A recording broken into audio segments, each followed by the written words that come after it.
What's going on, everybody? Tonight I've got a fun and simple paint job for you guys. The last couple of painting videos I posted were pretty crazy paint jobs using a lot of colors, so I figured tonight we can go back to our roots and do a really simple paint job. Now, tonight's paint job is one of the first ones that I had painted that I actually really liked. It's a really simple pattern, really easy to do, and I've had this one for a long time.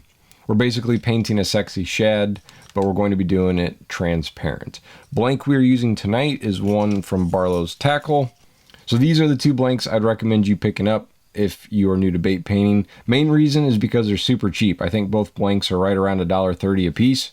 So you can get a whole bunch of blanks to practice on for relatively cheap, and everybody wants a crankbait. These are shallow divers, and tonight we're going to be doing the bigger one, which is 3 1/4 inches long, and I will have it linked in the description below if you want to get some for yourself. Now, as I said, the paint job that we're doing tonight is a very simple one, but very effective. We are not going to be doing a base coat of white because we want this bait to be transparent. So what I'm going to start off with is a good base coat of some pearlized silver. If you don't have pearl silver, you can substitute it for maybe like a metallic white or a metallic silver, whatever color you have that's kind of sparkly. And if you don't have that, no problem. You can just go on in there with a nice base coat of white and your paint job will still look juicy. But for tonight's video, I'm going to be starting off with the pearl silver, and we're going to be giving the entire bait a nice base coat in that.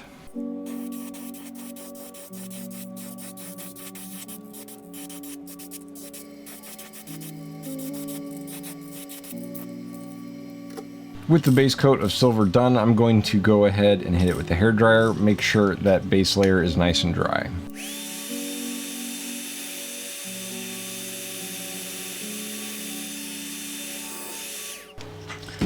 Next color up is going, whoa, just dropped my hairdryer. Please don't be broken.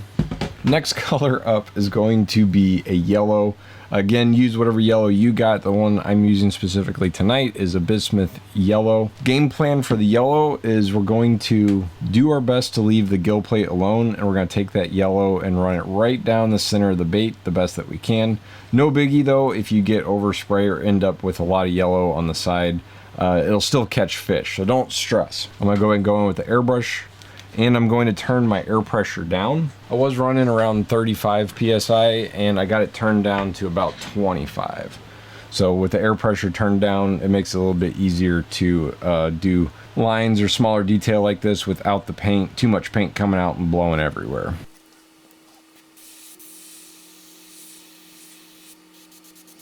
If you get a little bit on the gill plate, that's okay. We're going to be throwing another color over top of it, but that's all there is to it. Flip it over and we'll do the same thing on this side.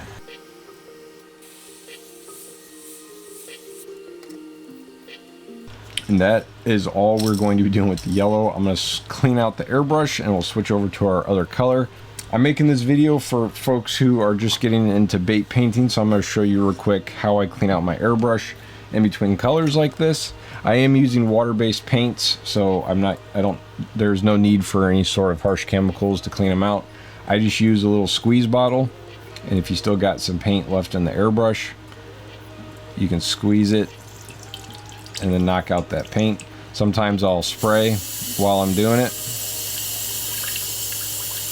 until that water's coming out clear.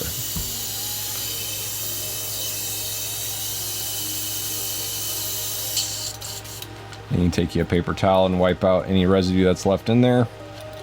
And I always test it on the paper towel, just make sure there's a little bit of paint just came out. Isn't that big of a deal unless you're trying to be real careful on whatever your next color is. You don't want it to mix with that yellow and alter the color.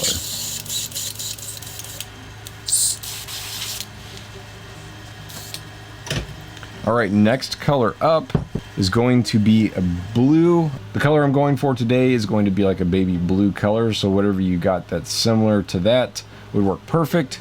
Game plan for the blue is we're going to go ahead and spray the gill plate. I still got my air pressure turned down a little bit lower, so we're going to spray the whole gill plate and then the whole front of the face of the bait. I'm not worried about going past where the gill plate kind of stops there. We'll do a red on the belly here in a little bit. So focusing this color strictly on the gill plate and the front half of the bait there. Had a little bit of water residue still in the bait there, or in the airbrush. There we go.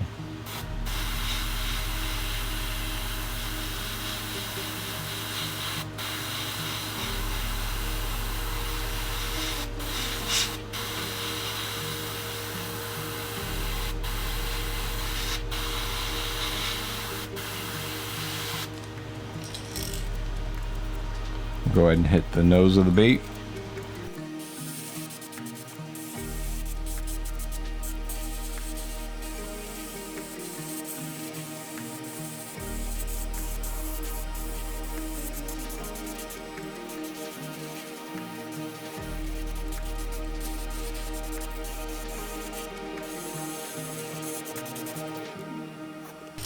Alright, with our blue done, I'm going to flip the bait over here so we can get access to the bottom of it.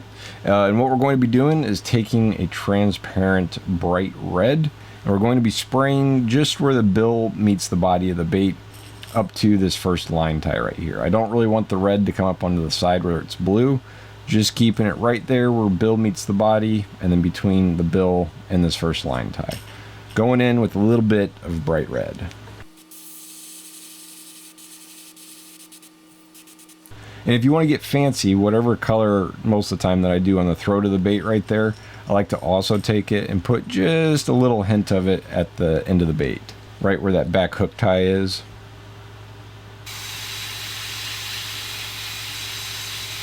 Trying to get the camera to focus. There we go.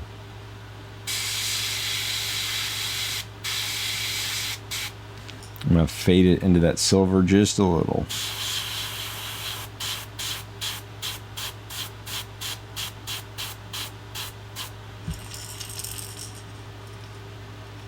Easy peasy, folks.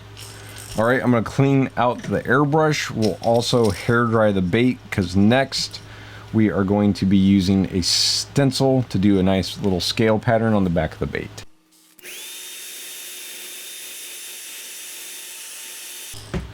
With our base colors all nice and dry, I'm going to go ahead and put our bait inside of a nice little scale pattern here I got, which this was just netting found at a local craft store. So nothing too crazy, keeping it simple. What I'm gonna do here, I'm not gonna be doing scales on the side of the bait, just up towards the top. So my goal is to get this as tight as I can, but also you wanna be careful when you're putting these little clamps on there that you don't hit the side of the bait, because sometimes that can scratch it. If you're pushing really hard, your little clamps can scratch your paint. So do be careful with that. And I'm going to try to make sure that this top clamp is centered,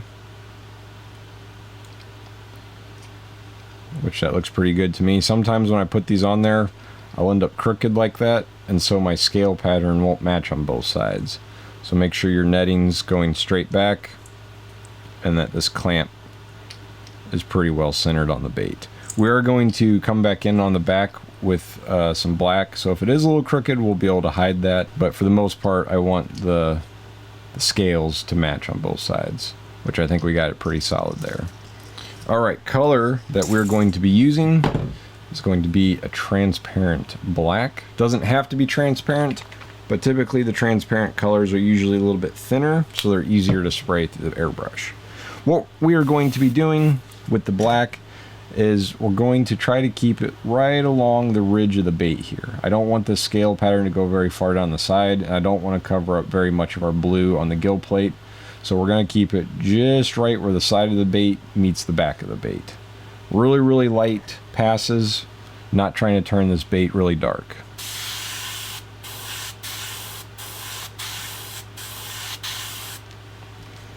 Just like that.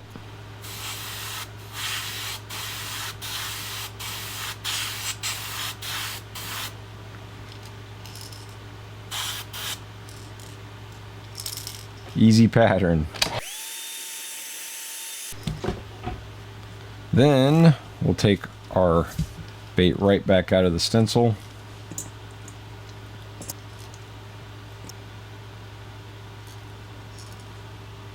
There we go.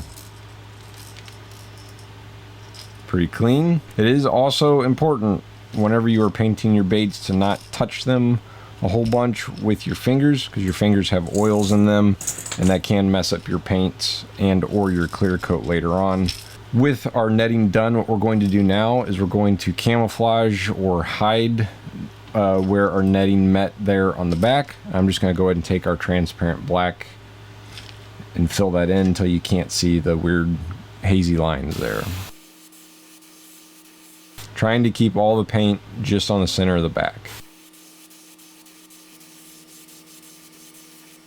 Then with the black still loaded in the airbrush, I always think it looks pretty sharp whenever it's a little bit darker around the eyes there.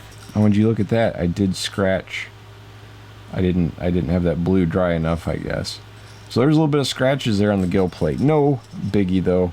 What I'm going to do with the black now is going to darken up right where the eye socket is, because I always think that makes the eye pop just a little bit more.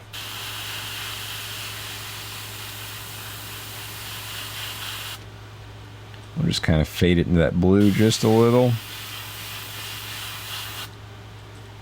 And hit the mouth of the bait.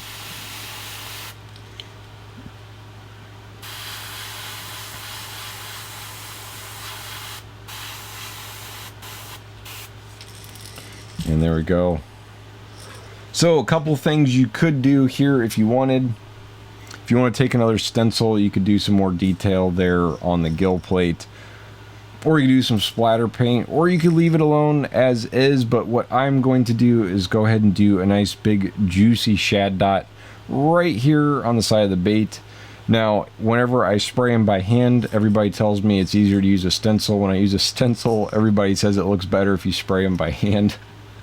So I can't win on this one. So what we're going to do on this one in particular is we're going to go ahead and freehand the shad dot. I'm pretending like I don't have any stencils because this is the first bait I'm painting. So what I like to do is start, if you have a dual action airbrush, and dual action is just trigger down, gives you air, so no paint should be coming out. And as soon as you start pulling back, you should be getting paint. Now if you just hold the brush in one spot and pull back, eventually that paint will start running right there. So what I like to do is get it started, and then I kind of move the tip of the airbrush around, depending on how big of a shad dot you're wanting. I guess if you're going for a real small one, then you'd stop there. But I'm going to go for a relatively big size one. So I like to start and then kind of move it in a little circular motion. That way I don't get too much paint. That way I don't get too much paint built up and it starts running, and or the air blowing it and making it kind of like spider web. So I'm going to start right in here, down for air. As soon as I see that paint, I'm going to rotate the end of the paintbrush or the airbrush until I get the size of shad dot I wanted, which that's perfect. I'm going to go in for a second small one right here on the back of the bait. Nice small little feller there. And we'll repeat this on the other side.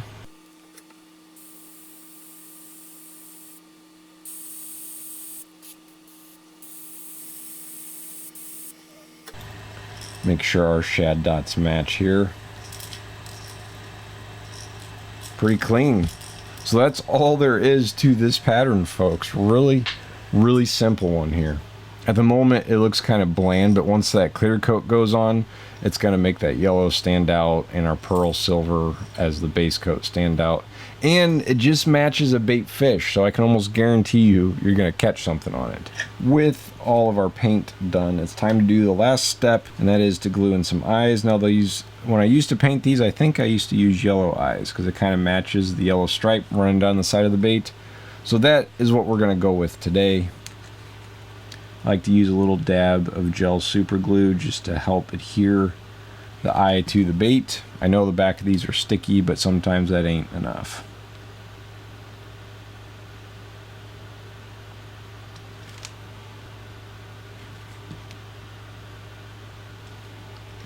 And there we have it. One super simple paint job.